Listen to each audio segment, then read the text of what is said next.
कहानी है रामपुर गांव की, जहां के मर्द महिलाओं को हमेशा नीचा दिखाने की कोशिश में रहते।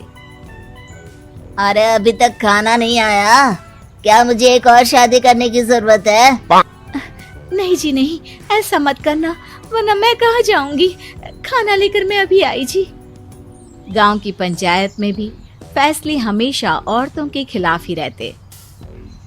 मैं जो फैसला सुनाता हूँ वो भगवान की आज्ञा होती है। इस लड़के ने अपने मन से शादी करके अच्छा नहीं किया। लड़के को घर भेज दो और इसकी शादी इसकी जाति की किसी लड़के से करवा दो, लेकिन ये लड़के, इसे तो गांव के बाहर निकाल दो। नहीं नहीं जमींदार साहब, ये क्या बोल रहे हैं? ऐसा नहीं हो सकता। मेरी बेटी मासूम है, इसे अच्छे बुरे की समझ नहीं है। अरे कहाँ जाएगी ये बेचारी? कहाँ जाएगी? इतनी चिंता है तो पूरे परिवार का गांव निकाला कर देते हैं। बेचारे पूरे बसे बसाए परिवार को गांव छोड़ना पड़ता है। चाहे जो हो, अगर बेटियों को कंट्रोल नहीं कर सकते तो गांव में रहने का कोई मतलब नहीं है। यहाँ औरतों को दब कर रहना होगा। कोई भी अपने हिसाब से कुछ नहीं कर सकता, सब ईश्वर की मर्जी से ही होगा। तभी गांव का एक आदमी दौड़ा दौड़ा आता है। सरपंच साहब, जमींदार साहब, वो कालिया है ना, उसकी बेटी पढ़ने के लिए शहर जा रही है। अच्छा, ये कब हो गया? और कालिया की हिम्मत कैसे हो गई ऐसा करने की? लेकर आओ उसे और उसकी बेटी को। बस फिर क्या था, हाजिर हो जाते हैं कालिया और उसकी बेटी सरपंच के सामने। और कालिया, ये क्या सुनने में आ रहा है? बेटी को इंजीनियर बना रहा है तू? और ये बता, गांव में तो स्कूल नहीं है, फिर कहां से इतनी क्लास पास कर गई तेरी बेटी? राधा, जो कि कालिया की बेटी है, उसे लगता है कि सरपंच उसकी तारीफ कर रहे हैं। सरपंच जी, मैंने ऑनलाइन पढ़ाई की है, डिस्टेंस लर्निंग से। सभी में मैंने अच्छे नंबर पाए हैं, जिसे देखते हुए शहर की इंजीनियरिंग कॉलेज में मुझे स्कॉलरशिप मिली है। वाह जी वाह, क्या होती है ये? पहले तो ये बताओ, फिर आगे की बात करते हैं। पूरा गांव राधा की बात सुन रहा था और राधा बोलती जा रही थी।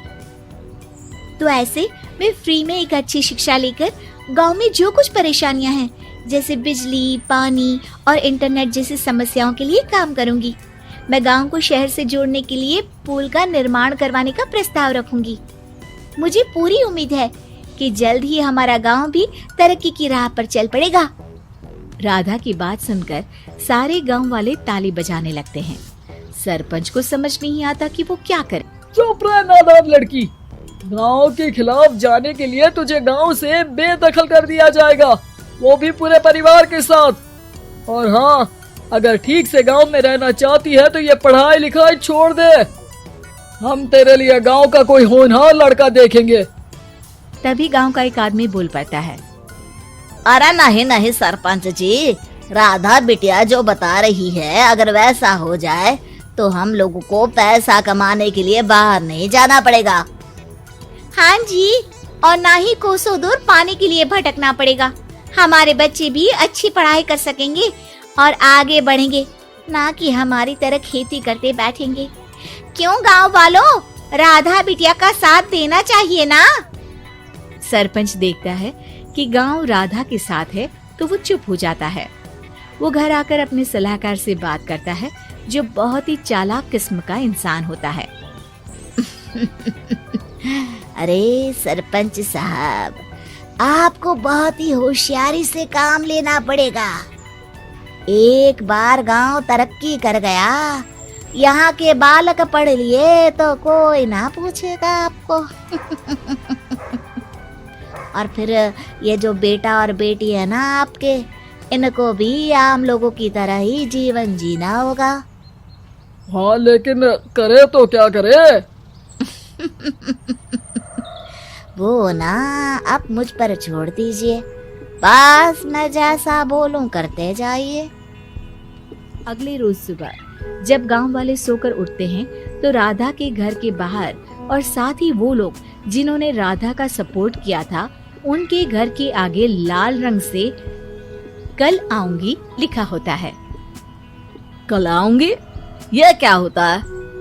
अरे यह तो खून से लिखा है, लगता है कोई भूत प्रेत या चुड़ैल का साया है। चलो सरपंच जी के पास चलते हैं। सभी सरपंच के पास जाकर उसे सारी बात बताते हैं। अरे ये तो बड़ी मुश्किल की बात है। चलो मैं एक बाबा को जानता हूँ, उन्हें बुला लेता हूँ। सरपंच बाबा को लेकर गांव के घर के बाहर जाता है। ओहो, तो ये वो चुड़ैल है जो उन लोगों को निशाना बनाते हैं जो गांव को बदलने का सपना देखते हैं। वो गांव को ऐसे ही संपन्न देखना चाहती है, वो नहीं चाहती कि कोई बाहरी यहाँ का कायाकल्प करे।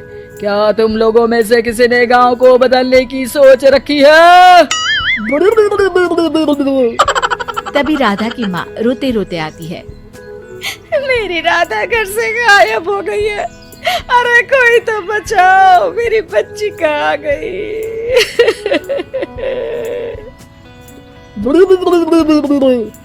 ले गई वो चुड़ैल, तेरी बच्ची को ले गई। अब वो उसे श्रापित करके छोड़ेगी, उस पर चुड़ैल का साया हो जाएगा। तभी बुरी सी हालत में राधा भी वहाँ आ जाती है। उसके बाल चुड़ैल की तरह फैले होते हैं और कपड़ों में खून लगा होता है। सभी राधा को देखकर डर जाते हैं।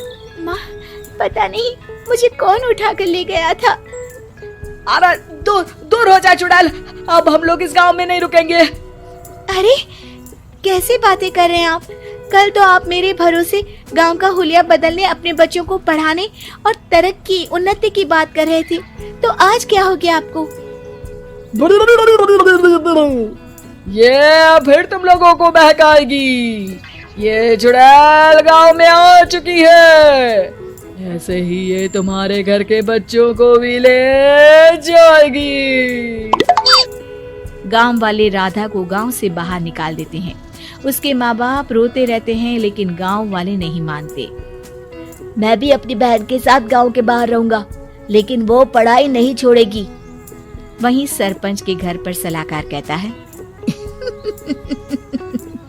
देखा, सांप भी मर गया और लाठी भी नहीं टूटी।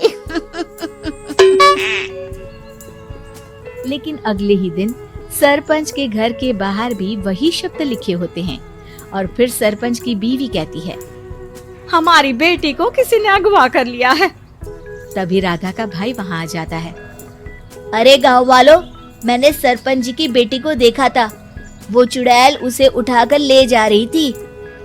अरे क्या मजाक कर रहे हो? नहीं नहीं सरपंच जी, आप नहीं जानते। वो चुड़ैल अब आपकी बेटी में आ जाएगी, जैसे राधा के अंदर आ गई थी।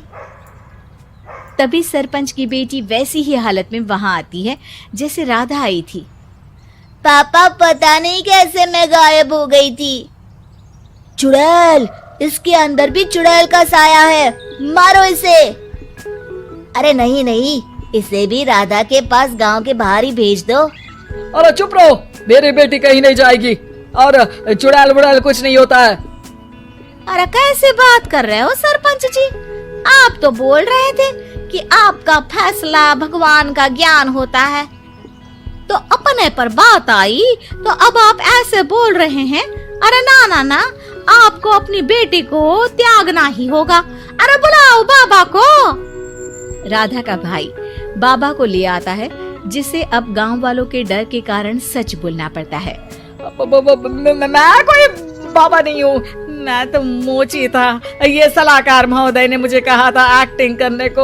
अब वो मुझे पैसे देने वाले हैं। अब मुझे माफ कर दो। गलती हो गई, मुझे माफ कर दो। तभी वहाँ राधा आ जाती है। देखा सरपंच जी, जब गांव के बच्चे साक्षर होंगे तो आप जैसे लोगों की चालाकी नहीं चलेगी।